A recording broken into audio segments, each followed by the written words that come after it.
ఖమ్మం జిల్లా నేలకొండపల్లి రైతు వేదిక వద్ద యూరియా కూపన్ల పంపిణీకి వ్యవసాయ శాఖ అధికారులు ఏర్పాట్లు చేశారు. దాంతో ఉదయం నుండే కూపన్ల కోసం రైతులు పెద్ద ఎత్తున తరలివచ్చారు.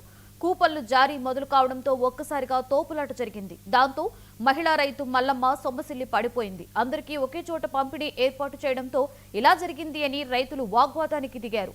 పోలీసులు సముదాయించడంతో రైతులు శాంతించారు.